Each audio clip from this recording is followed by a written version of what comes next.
Bien, le président, c'est beaucoup d'honneur. Hein. En général, c'est plutôt effectivement dans la maison MEDEF où on les appelle président. J'en suis pas encore, mais bon. Bonjour, président. Écoutez, d'abord, bonjour. Et puis, je dois vous dire que le MEDEF est ravi, en fait, de participer à ce forum. Et je remercie la NRT de me confier l'animation de cette table ronde. Depuis plusieurs années, le MEDEF s'est engagé à promouvoir en France le doctorat et les docteurs. Nos objectifs sont précis.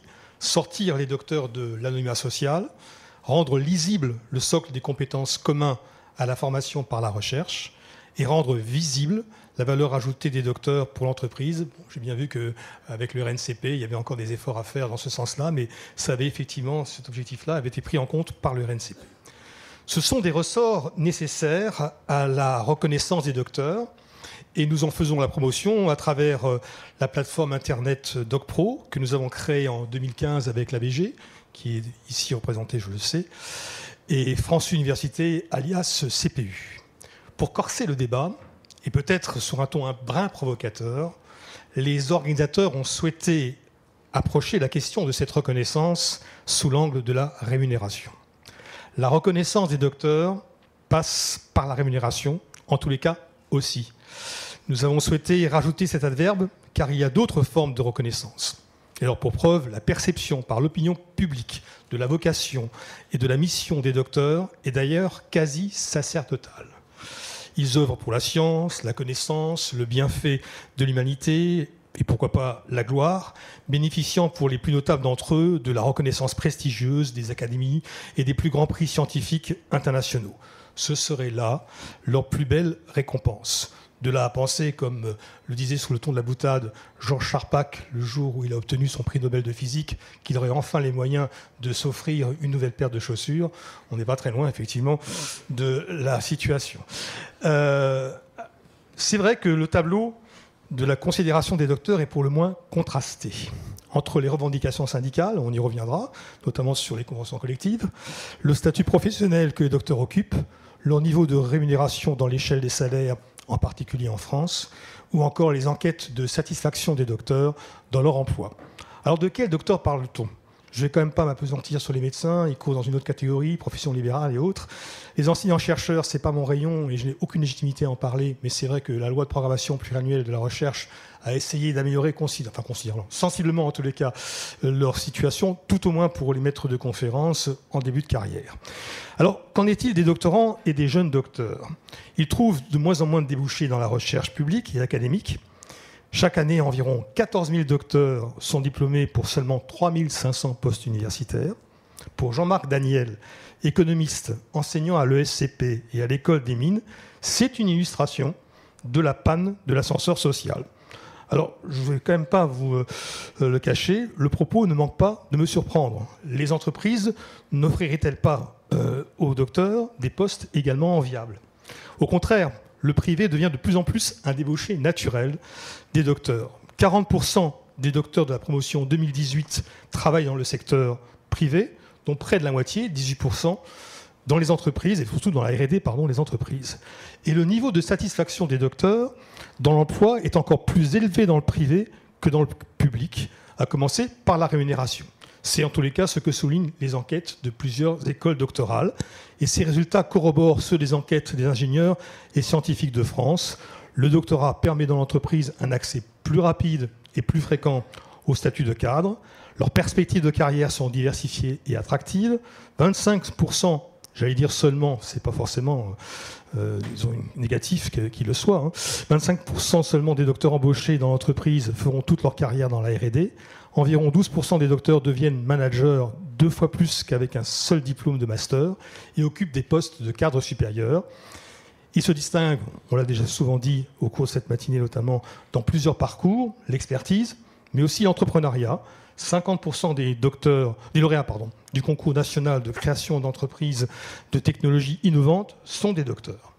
Alors, pour finir ce bref panorama, quelques réserves exprimées sont toutefois à souligner.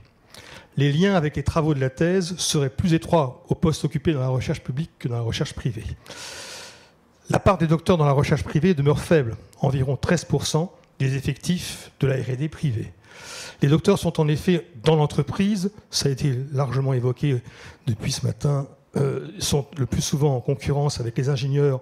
Plus de la moitié des chercheurs privés sont ingénieurs.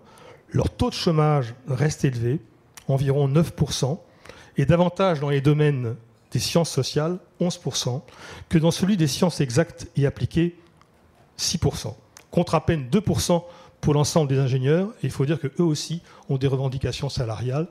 Surtout, effectivement, je ne sais pas si vous avez vu l'enquête d'Usine Nouvelle, trouve que en fait, l'inflation n'a pas été tellement prise en considération dans la réévaluation de leur rémunération.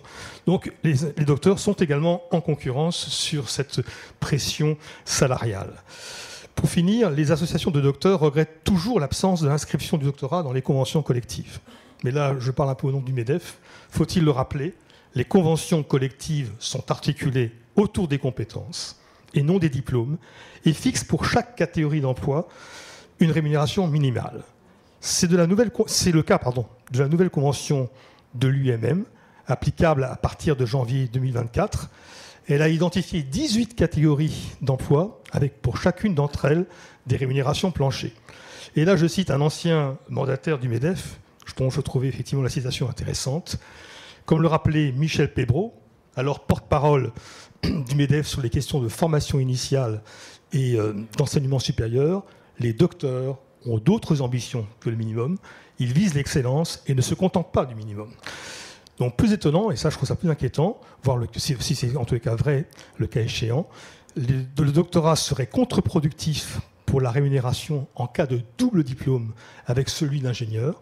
C'est ce que tente à souligner l'édition 2023 de l'IESF, alors même que de plus en plus d'ingénieurs complètent leur formation par une thèse. C'est le cas de 3000 d'entre eux cette année. Donc, les docteurs seraient-ils à ce point maltraités que leur rémunération en entreprise en pâtirait ? L'intérêt des entreprises n'est-il pas plutôt d'accueillir plus et mieux les docteurs, y compris par la rémunération? Et donc, pour en débattre, j'ai le plaisir d'accueillir 4 dirigeants d'entreprise, 2 directeurs scientifiques et de R&D, 2 DRH, et je vais leur laisser effectivement à chacun d'entre eux le soin de se présenter. Merci.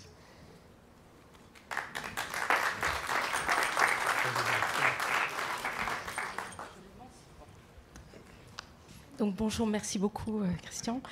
Bonjour à tous, ravie de participer à cette table ronde. Donc, je suis Sophie Proust.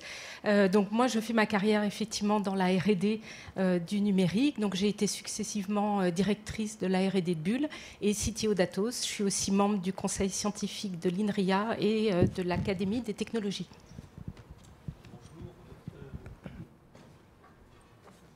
Oui, bonjour, donc je suis François Noguet. Donc, moi j'ai fait toute ma carrière dans l'industrie, dans les transports, la logistique, essentiellement dans les ressources humaines. Parce que j'étais DRH des groupes Framatome, Areva, Orano, et DRH pendant 12 ans en deux périodes du groupe SNCF. Et je suis membre de l'Académie des technologies et j'ai été parallèlement, de manière bénévole, président du conseil d'administration Pôle emploi pendant une dizaine d'années. Fanny Kerville, DRH de la société Vibratech. Je suis ici représentante d'une PME. On est 100. On est une société de recherche sous contrat. Donc les docteurs, on connaît un peu. Mais je comprends que les oreilles de mes collègues RH aient sifflé ce matin. Je m'attache d'ailleurs en tant que membre de l'Association nationale des DRH à essayer de faire des ponts avec la NRT, n'est-ce pas Clarisse? Je vais relancer le national pour justement que ce diplôme, mais surtout les gens qui ont des carrières et toutes leurs compétences puissent se déployer dans toutes les organisations. Merci Fanny. Très belle introduction Patrick, hein, ça nous lance bien le sujet. Jérôme Christin, je supervise les activités de R&D du groupe Air Liquide, donc les 5 campus innovation dans le monde, hein, Tokyo, Shanghai, Francfort, Paris et dans le Delaware aux US.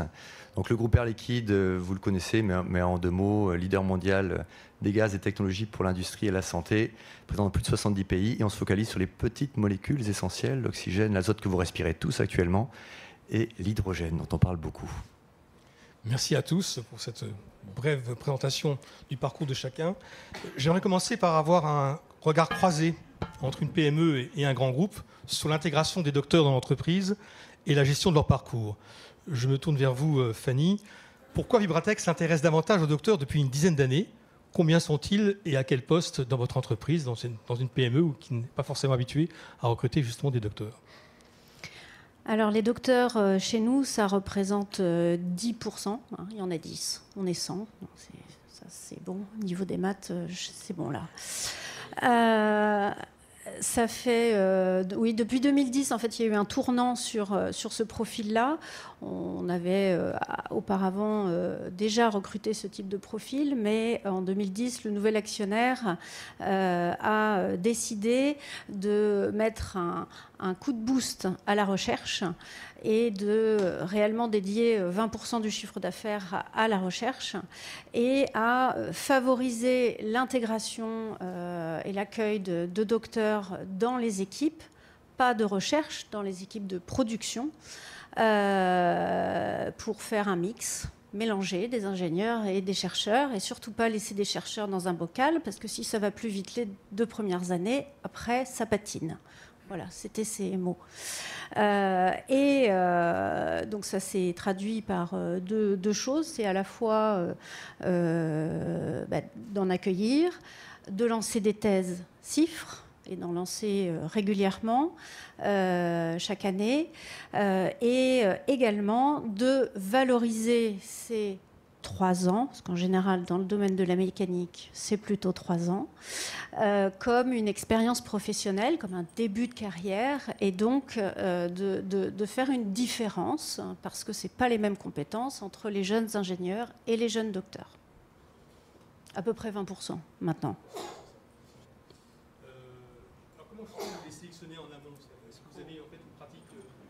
Comment vous les sélectionnez en amont? Est-ce que vous avez une pratique effectivement plus ciblée sur un certain type de profil de docteur? Alors on essaie de participer à l'éveil des consciences, et quand on lance des stages de fin d'études, on met un petit mot. Le stage peut se poursuivre par une intégration dans nos équipes ou par une thèse CIFRE. Et des fois, thèse, c'est connu vaguement, CIFRE, pas du tout. Et donc, lors des entretiens, avec les étudiants de 5e année, eh bien, je discute, et puis mes collègues côté technique aussi présentent ce que c'est qu'une thèse et l'intérêt éventuellement de continuer ensemble. Donc en fait, on les repère pendant le stage. C'est quand même une période super de 6 mois où ils peuvent s'installer dans nos équipes, discuter avec des ingénieurs, des docteurs, voir comment se déroulent et les études pour les clients et la recherche.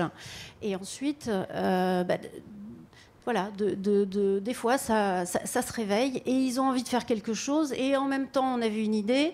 Et en même temps, on a un labo qui veut bien nous suivre. Et quand il y a l'alignement de ces 3 planètes, eh bien, on y va. Donc, c'est pas toujours. Mais ça, c'est l'idéal. Et on arrive quand même, depuis 10 ans, depuis 2010, à en lancer régulièrement. Alors justement, cette appétence nouvelle pour les docteurs, est-ce qu'elle peut être développée aussi par la formation continue au sein de votre entreprise, ou est-ce qu'il y a des blocages et lesquels? Alors, il y a 2 collègues qui ont souhaité, qui se sont intéressés au doctorat par la VAE. À ce moment-là, moi, j'ai découvert le sujet. J'ai appelé INSA Valor et l'école doctorale à Lyon. Et j'ai pris des informations qui se recoupaient pas tout à fait avec les informations que eux avaient récupérées à l'école centrale de Lyon, à l'école centrale de Paris, à l'INSA, etc. Et les 2, à ce jour, ça n'a pas abouti. Il y en a un qui a abandonné le sujet parce qu'il va faire autre chose. Mais il y en a un autre, il y a eu un gros hic, c'est un hic financier, c'est-à-dire que le labo qu'il avait identifié pour pouvoir se faire accompagner et passer cette thèse avec les travaux de recherche qu'il avait réalisés chez nous, nous a demandé 20 000 euros. Voilà. Donc non.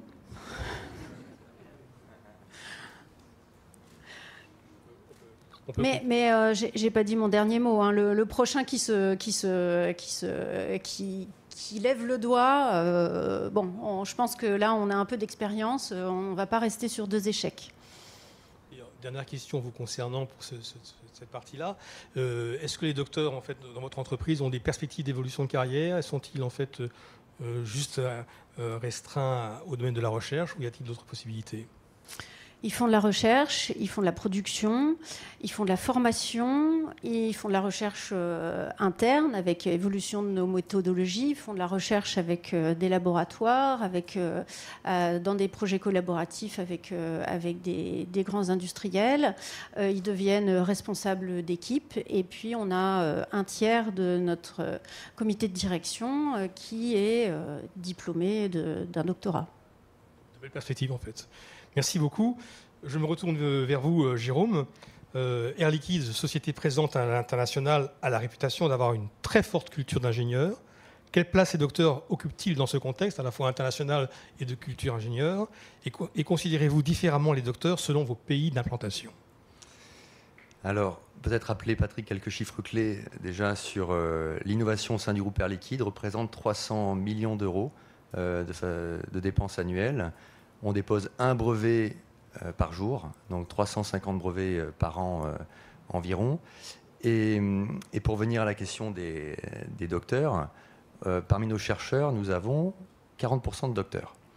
Donc c'est un chiffre finalement plutôt élevé, et c'est voulu. Parce que pourquoi finalement on est aussi élevé, et je posais la question d'ailleurs cette semaine, on était dans un groupe de recherche dans notre campus innovation. Je leur dis, mais alors pourquoi on recrute des docteurs, hein? Et déjà, on est combien de docteurs dans la salle? La moitié qui ont levé la main. Bon. Et tout de suite, ils m'ont répondu, c'est évident, c'est pour la profondeur scientifique.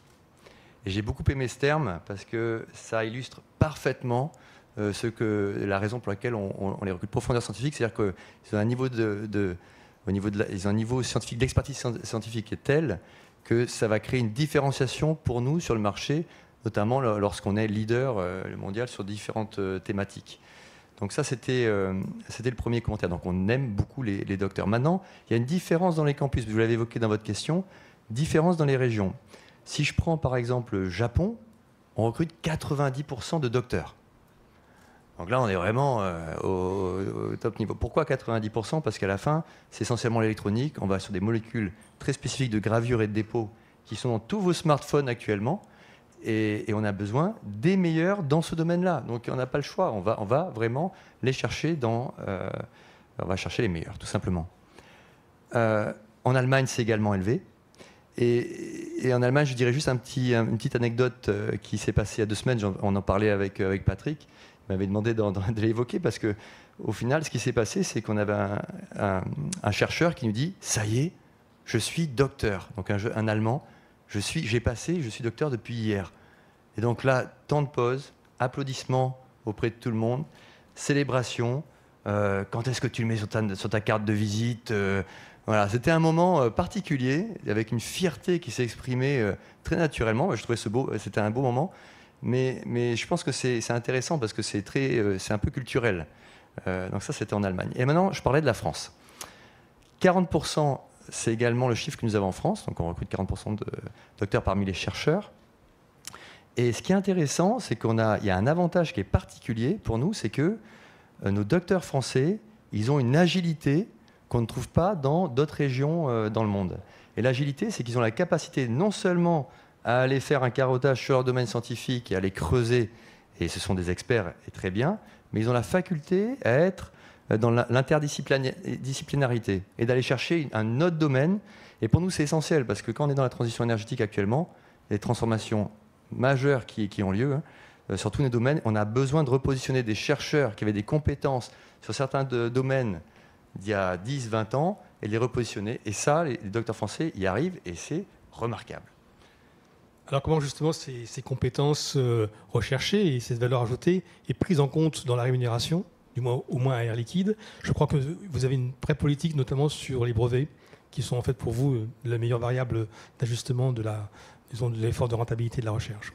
Alors, avant tout, la rémunération d'un docteur et d'un chercheur, c'est vraiment, j'ai envie de dire, c'est lié au business et lié au marché local. Donc en fait, c'est basé sur 3 piliers. Et on va aborder la notion de brevet juste après, mais il y a quand même 3 piliers essentiels. Le premier, on se positionne par rapport au marché externe. Quand on recrute les meilleurs dans leur domaine, si on se met à les payer, à les rémunérer de façon inférieure au marché, on les perd. C'est aussi simple que ça. Donc, on se met au marché et on l'a vécu.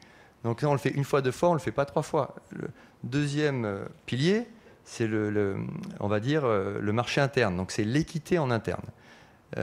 Pour nous, c'est très important qu'un docteur, quand il est recruté, on valorise sa première expérience professionnelle, c'est le doctorat.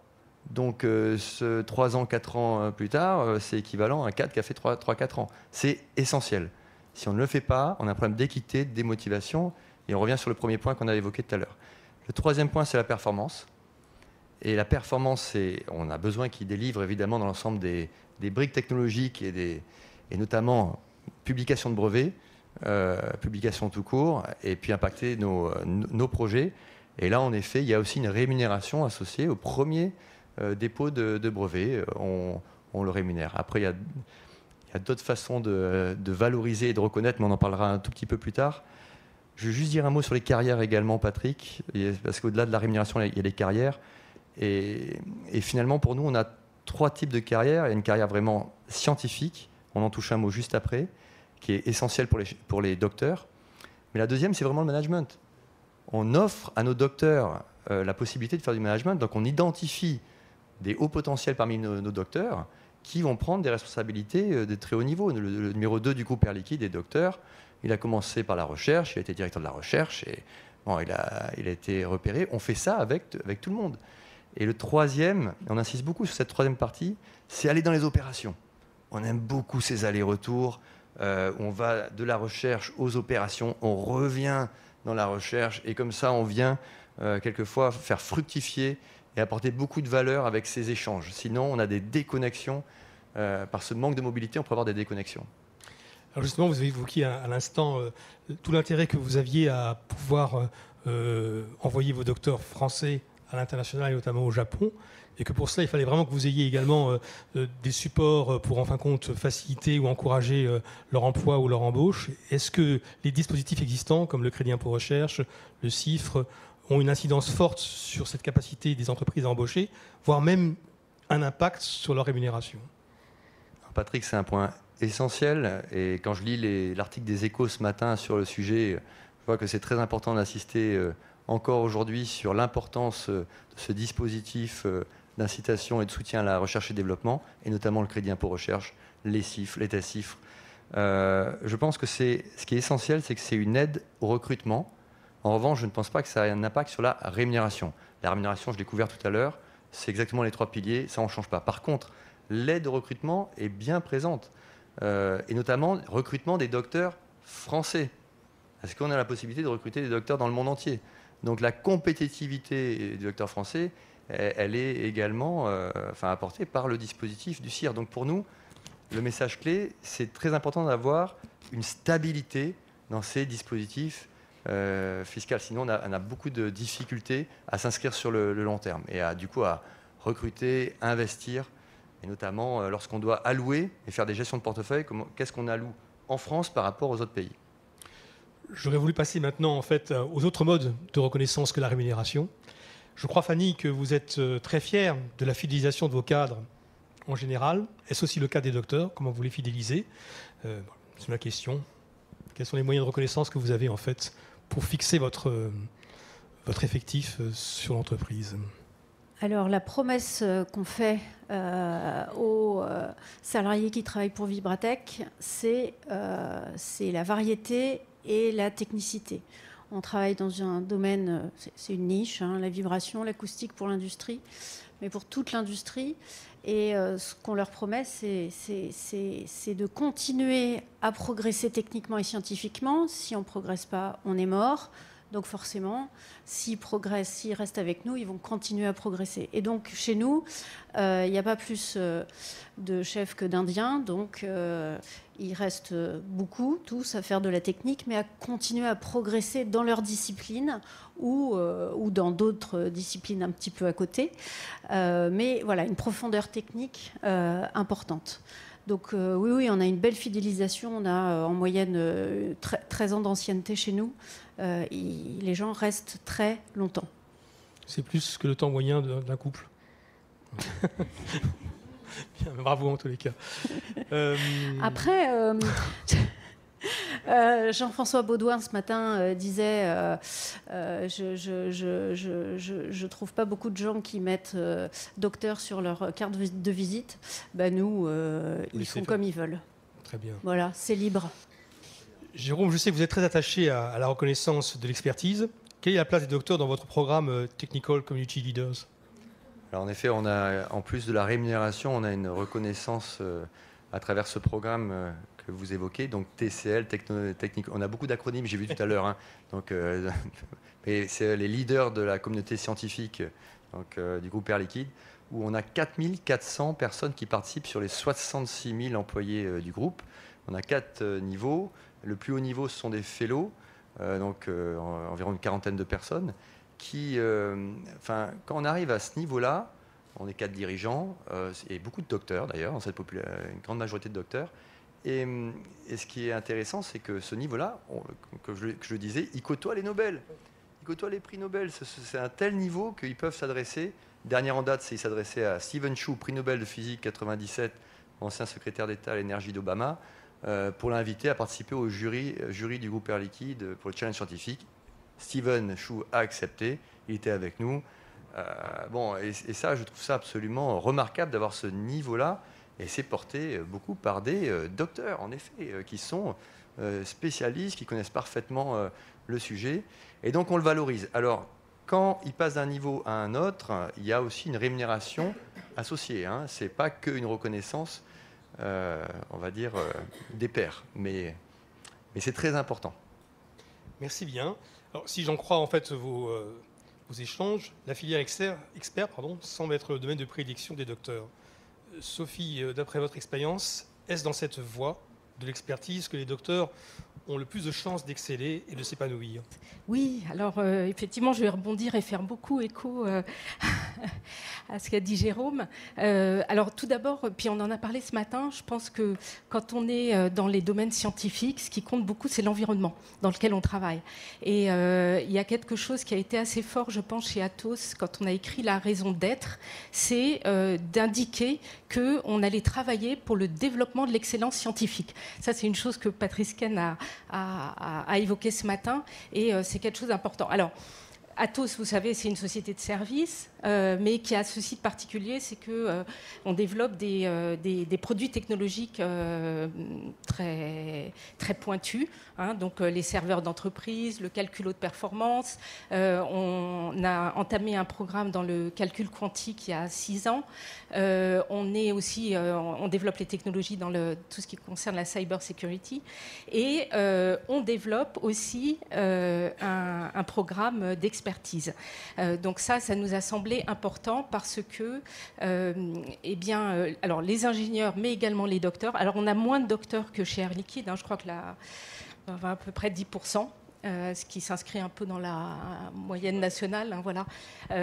Et donc l'idée, c'est puisque notre table ronde est sur la reconnaissance, donc effectivement quelque chose de très important de dire finalement une carrière technique peut avoir un équivalent de la carrière managériale qui est traditionnellement l'ascenseur, disons, pour grandir dans une grandir dans une entreprise. Donc, on a mis en place une filière expert. Donc, nous aussi, on a 4 niveaux. Donc, chaque niveau, en fait, a un équivalent de la carrière managériale, de telle sorte que les rémunérations, l'accès au stock, etc., soient faits de la même façon. Alors après, et on en discute beaucoup avec des collègues évidemment d'autres entreprises, c'est tout un travail finalement d'animer cette communauté d'experts, parce qu'il ne s'agit pas juste de dire ok, tu es fellow ou parce que tu as une reconnaissance internationale, et puis aussi il y a des publications qui sont faites, il y a des dépôts de brevets, tout ça compte dans la définition et le choix de nos experts. Donc on en a 2500, ce qui correspond à peu près à 2,1% du groupe.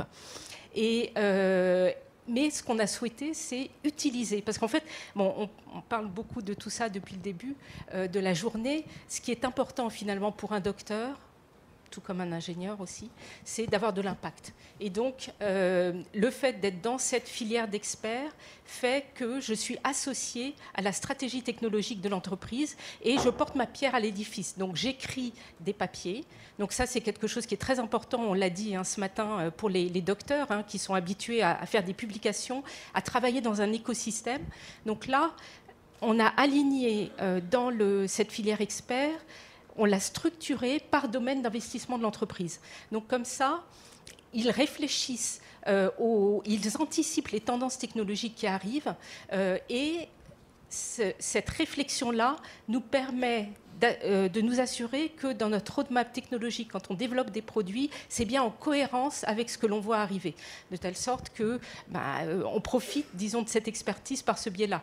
Donc tout ce qui est, par exemple, Frugal AI, tout ce qui est synthétique data, tout ce qui est sécurisation des API en cybersécurité, voilà. C'est quelques exemples de tendances technologiques qui sont définies et sur lesquelles les experts attirent l'attention de l'entreprise. Alors, un autre point, puisque la reconnaissance, elle vient aussi, et pas que, on l'a dit, par la rémunération, mais le fait d'être dans cette filière expert est inscrit dans les systèmes RH, et du coup, à chaque évaluation semestrielle, il y a une attention particulière qui est portée à la rémunération de ces experts pour être sûr qu'ils sont, bien augmentés en fonction évidemment des critères de performance. Là, je te rejoins complètement. Il y a un autre aspect important, et on en a aussi beaucoup parlé ce matin, c'est finalement la compréhension du management de la valeur de telles ressources.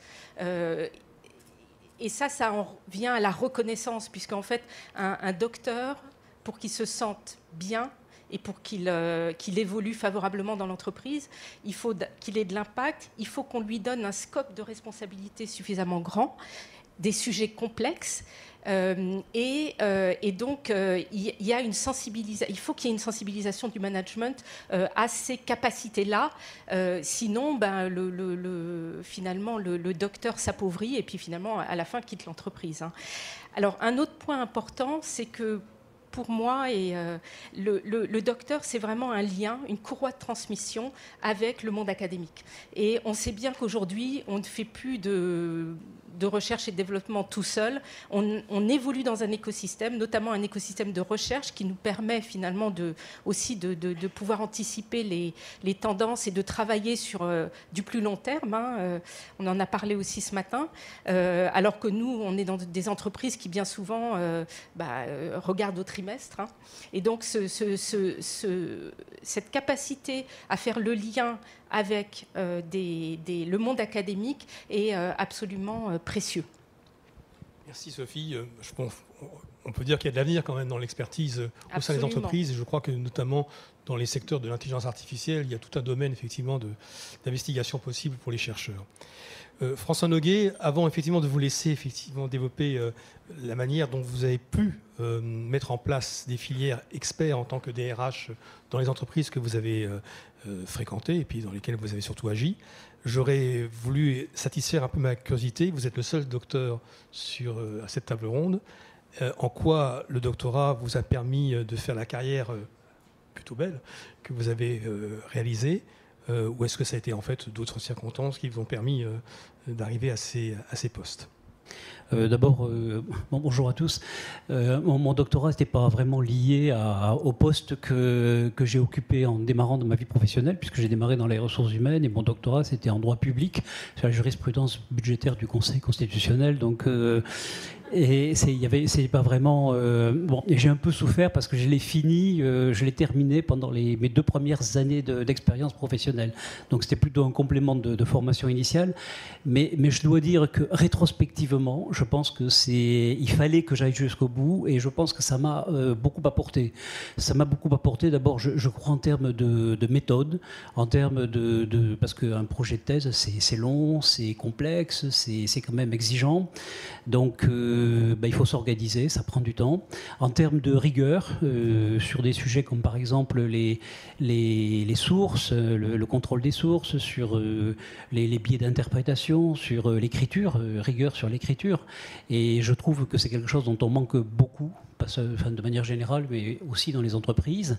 Et puis, on en a parlé, je crois que c'est M. Chevalier qui en a parlé à l'instant, en termes de posture. C'est-à-dire, je dirais, c'est un peu je crois que ça m'a donné une culture de l'exploration.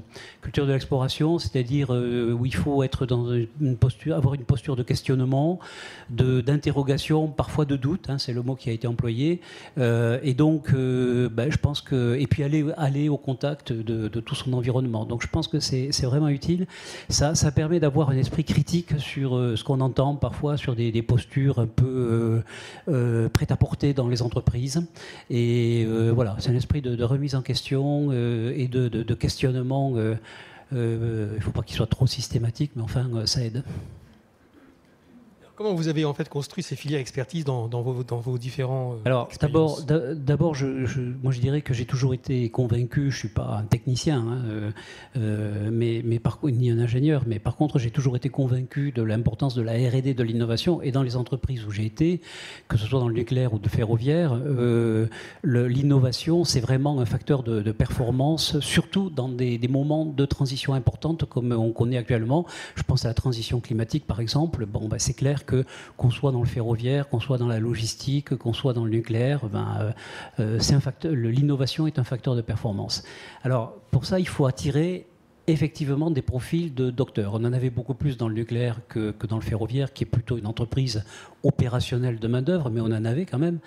Et il faut attirer des docteurs, et les attirer, c'est déjà, Sophie l'a bien dit, il faut qu'on propose un environnement qui soit propice pour le doctorant, pour développer ses compétences dans des domaines d'application qui intéressent l'entreprise, pour construire un projet doctoral qui trouve le cadre propice pour construire ce projet doctoral, et puis aussi un environnement dans lequel on favorise les relations un peu permanentes avec le monde universitaire, le monde de la recherche. Par exemple, chez Orano, on a des relations permanentes avec les équipes du commissariat à l'énergie atomique. À la SNCF, on a des projets de recherche qui sont financés par l'Europe en liaison avec nos partenaires industriels. Bon, une fois qu'on les a attirés, il faut les fidéliser. Et c'est là que la filière expert, la communauté de fellows, c'est comment finalement on l'anime. D'abord, je pense que c'est très important de reconnaître cette fonction d'expert dans l'entreprise. Donc, pour prendre le cas d'Orano, qui était la démarche la plus aboutie, tous les ans, il y a un renouvellement d'experts. Donc, on en nomme une douzaine, une quinzaine. Et donc, il y a 3 niveaux d'experts, expert principal, expert international. En fonction c'est un jury pluridisciplinaire, c'est en fonction de critères qui sont, par exemple, la notoriété en interne, la capacité, on a parlé des brevets, c'est le fait de publier, le fait d'intervenir dans des congrès, le fait d'aider les équipes à la résolution de problèmes. Bon, autrement dit, les critères, c'est à la fois le savoir, mais aussi le savoir transmettre, le savoir coopérer et le savoir communiquer. Donc c'est tous ces éléments qu'on prend en considération. Après, une fois qu'on a dit ça, il faut valoriser cette filière expert. C'est d'abord lui donner les moyens d'exister pleinement. Donc les experts, c'est important. C'est une communauté, il faut qu'elle puisse se réunir. Il faut qu'elle puisse se réunir autour des grandes spécialités techniques de l'entreprise. Il faut qu'elle ait accès aux dirigeants. Il faut qu'elle puisse parler, rencontrer le PDG, le DG, les principaux directeurs. C'est aussi, par exemple, leur donner un quota d'heures qu'ils puissent utiliser à discrétion, soit pour aider les équipes à construire une formation, à résoudre des problèmes compliqués, ou intervenir à l'extérieur. Donc voilà, tout ça, c'est des éléments de reconnaissance, sans parler de la possibilité de mettre son titre sur sa carte de visite, bien sûr. Et donc, tout ça, c'est extrêmement important. Il faut aussi, à l'arrivée, c'est pas que la reconnaissance, c'est pas que salariale, mais concrètement, il faut aussi que ça se traduise par une reconnaissance sur le plan salarial et promotionnel. Et donc, je dois dire que dans les entreprises que j'ai citées, on a veillé à un moment donné, pourquoi ? Parce que les entreprises, la voie royale, c'est quand même plutôt, faut se le dire, c'est le management, c'est les fonctions opérationnelles, c'est les fonctions de chef de projet. Et donc, c'est important aussi de retenir les experts qui puissent évoluer vers le management, ça c'est très important. Mais aussi, il y en a certains dont on a envie qu'ils restent pendant un certain temps dans sur leur domaine d'expertise pour capitaliser sur des retours d'expérience, capitaliser sur la veille technique. Donc ça demande de la continuité. Et pour ça, il faut s'assurer qu'ils aient pour les meilleurs notamment, il faut s'assurer qu'ils aient les mêmes perspectives d'évolution salarialement, professionnellement que des managers. Et c'est pas du tout au niveau de l'embauche, parce qu'à l'embauche, en fait, un docteur, c'est comme un diplômé d'une grande école. Hein. Par contre, pour la suite, c'est vérifié qu'en termes de parcours, de progression, ce soit des progressions attractives. Merci beaucoup. Donc en fait, chercheur ou stratège ou expert, il y a effectivement des possibilités d'évolution certaines des docteurs dans l'entreprise. Mais j'ai bien retenu qu'il fallait surtout aussi qu'ils soient le plus proche possible du business. Alors, j'aurais voulu en 5 minutes, puisque c'est 5 minutes qu'on me donne encore, que vous fassiez en fait chacun, donc ça fait 1 minute chacun, vos principales recommandations pour justement améliorer à la fois l'information sur les qualités et les compétences des docteurs, mais aussi sur les moyens d'améliorer leur intégration et leur rémunération dans l'entreprise. Alors, oui, je peux démarrer. Moi, je ferai trois recommandations, enfin, en prenant 3 prismes différents. Le premier, c'est vis-à-vis des élèves, parce qu'en fait, c'est quand même eux les plus concernés. Et je pense justement que ce genre de forum, c'est formidable parce que ça éclaire tout le monde. Et en fait, les élèves qui se posent la question, est-ce que je pars dans une thèse ou pas, eh bien, c'est capital pour eux. Est-ce que, quand ils vont se lever le matin, ça va leur donner le sourire aux lèvres de se dire, voilà, je vais creuser tel et tel sujet. Il faut qu'ils soient conscients, et on l'a dit, que c'est un parcours qui est exigeant, qui est compliqué. Il y a beaucoup de littérature sur beaucoup de sujets. Donc voilà. Donc le premier, l'élève, est-ce qu'ils sont partants, sachant que voilà, devant l'enthousiasme de tout le monde vis-à-vis de finalement après leur employabilité, on peut dire, et puis l'intérêt des postes qu'on va pouvoir leur proposer. Mais franchement, c'est la première chose. Les élèves, est-ce que vous êtes prêts à partir là-dedans ? Moi, j'avoue que quand j'étais élève, je suis restée, tu l'as souligné, ingénieure, parce qu'en fait, je n'avais pas eu la connaissance du tout qu'il y avait cette voie possible. Donc, deuxième chose, les entreprises. Et là, on en a parlé, c'est-à-dire qu'en fait, il faut que les managers, et tout le monde d'ailleurs, comprennent les capacités très spécifiques des docteurs. Il faut qu'on puisse donner des postes, des responsabilités, des problématiques qui soient à la hauteur de ceux que l'on a en face de soi, et notamment de leur donner aussi le temps d'avoir et d'instaurer cette démarche scientifique. Et bien souvent dans les entreprises, on est pressé, il faut aller tout de suite à la solution, etc. Donc on ne réfléchit pas suffisamment, on ne spécifie pas suffisamment, et il faut donner la parole comme ça au docteur.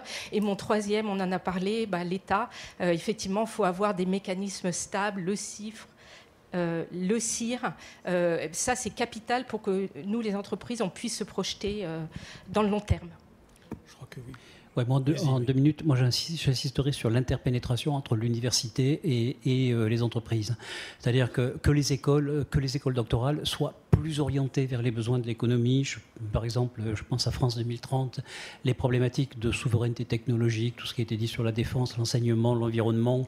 Donc ça, c'est la première chose. La deuxième chose, c'est les cursus de doctoral, l'orientation professionnelle pour des gens qui rentrent dans un cursus doctoral. comment ils vont construire comment ils vont choisir leur thème de recherche. Il faut que ces thèmes de recherche, dès le master, on s'assure qu'ils correspondent à des débouchés, à des perspectives professionnelles. Et puis le troisième point, je dirais, c'est vrai qu'en France, le monde de l'enseignement supérieur est un monde concurrentiel, hein, comme le monde des entreprises. On l'a dit, il y a les écoles, pas simplement les grandes écoles, mais les écoles d'ingénieurs, les écoles de commerce. Il y a un sujet de marketing, il y a un sujet de communication, il y a un sujet d'image. Il faut que les écoles doctorales fassent leur marketing auprès des écoles. C'est souvent les écoles qui ramassent la taxe d'apprentissage. Il faut absolument que les écoles doctorales, ça commence, hein. Oui. Mais il faut qu'elles se positionnent en termes de marque.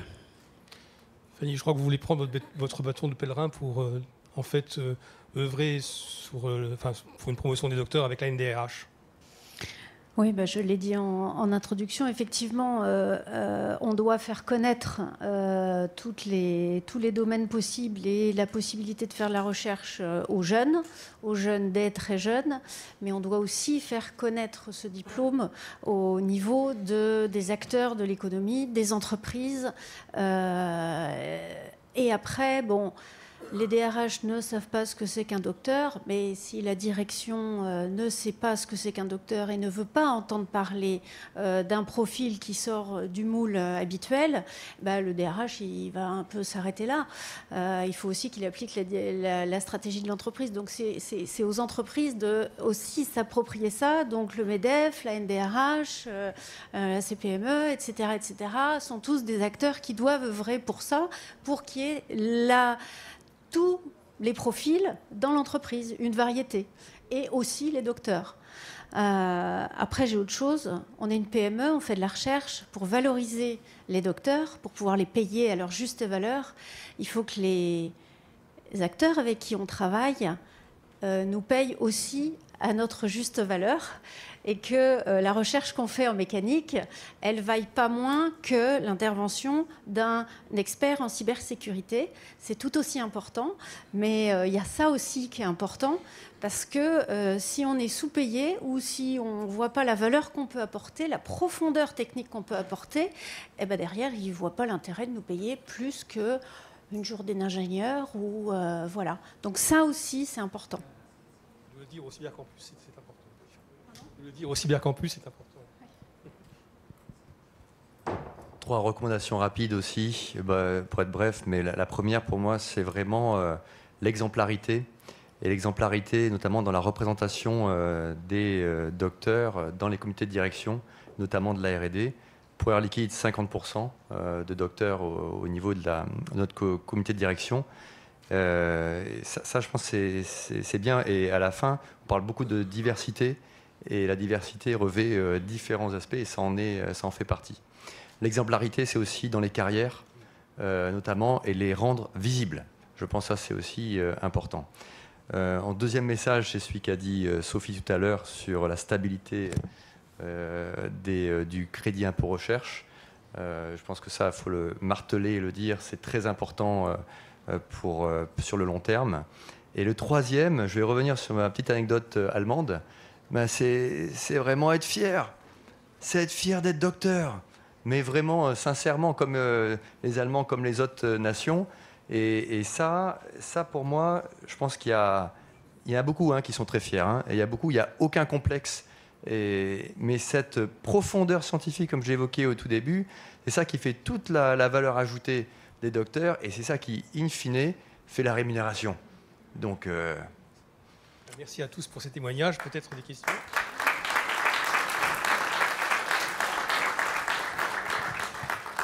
Un grand merci pour ces réflexions, ces pistes de travail aussi, ces marges de progrès qu'on a tous.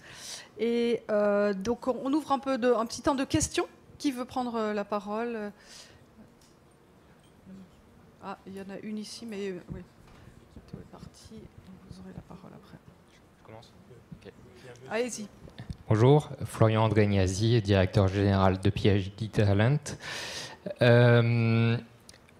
Ma question peut plutôt commencer par une remarque.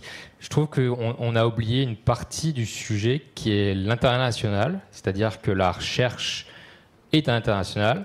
Donc vous, entreprise, recruteur, vous êtes en concurrence avec vos concurrents à l'international. Il se trouve que ma société organise le plus grand forum mondial dédié au recrutement de docteurs donc à Paris la semaine prochaine. Et on a le Luxembourg qui vient, on a des Länder allemands qui viennent, on a la plus grande université marocaine qui vient et qui propose des salaires très attractifs aux jeunes docteurs. Ma question est donc simple, est-ce que vous, entreprise française, vous êtes capable de vous aligner sur les salaires qui sont proposés par ces gens-là? Je crois que, effectivement, déjà, Air Liquide avait quand même donné quelques indications à ce sujet. Si vous voulez les reformuler. La réponse, c'est oui. On se cale vraiment au marché. Alors, pas Luxembourg, en l'occurrence, nous, ce sera plutôt l'Allemagne. Si on ne le fait pas à nouveau, on ne pourra jamais avoir des chercheurs de très haut niveau dans, que ce soit l'électrochimie pour faire de l'électrolyse de l'eau. Donc c'est une obligation. Et donc le marché, c'est pour ça que je parlais de marché local et de dynamique liée au business. C'est bien une dimension internationale, hein. Voilà. Donc finalement pour nous c'est pas tant une concurrence, c'est plutôt une disponibilité de compétences dans le monde dont on a accès pour avoir le maximum d'impact sur les projets de recherche mondiaux qui sont conduits par le groupe, hein. On n'a pas un projet de recherche français, hein. On est une entreprise par définition internationale. D'autres questions? Alors, on avait une question ici, oui. Et puis on prendra Madame peut-être. Une question. Bonjour. Si vous pouvez faire un peu court, voilà. Question-réponse. Patrice Acnin, IRT Systemix. Je suis ici. Je commençais juste par une petite incise. Tout à l'heure, on a parlé de la sémantique derrière le mot docteur qui pouvait varier selon les écosystèmes. Je voulais revenir sur ce sujet-là par rapport au mot expert, parce qu'il est assez drôle de constater que dans l'entreprise, l'expert, c'est celui qui fait de la recherche. Et dans le monde académique, l'expert, c'est celui qui n'en fait plus et qui fait des actions pour l'industrie, mais pas forcément, enfin en tout cas des aspects techniques, mais plus forcément de la recherche. Bon, passer ce sujet-là, quand on est dans un écosystème comme ça, où il y a à la fois des académiques et des industriels, c'est intéressant de se poser ces questions-là par rapport à la vision qu'on a d'une personne qui peut faire des jointures entre les deux mondes. Pour avoir passé un peu de temps dans un groupe industriel, dans lequel la gestion des experts était faite précisément sous la forme d'un réseau interne qui regroupait les sachants, les meilleurs experts de tous les domaines techniques et métiers de façon transverse, et donc avec la grande qualité que ça présente de pouvoir animer ce réseau en transverse. Il y a une autre manière de le faire, de façon peut-être plus verticale, avec un rattachement au RH central, avec des parcours de carrière, etc. Et je voulais un peu l'avis des membres de la table ronde, peut-être un peu particulièrement à François Noguet, parce que c'est précisément à la SNCF que j'ai pu constater et toucher du doigt le réseau Synapse. Comment vous voyez l'articulation entre ces actions transverses entre experts et la partie plutôt legacy des montées un peu en compétences et en parcours de carrière des experts?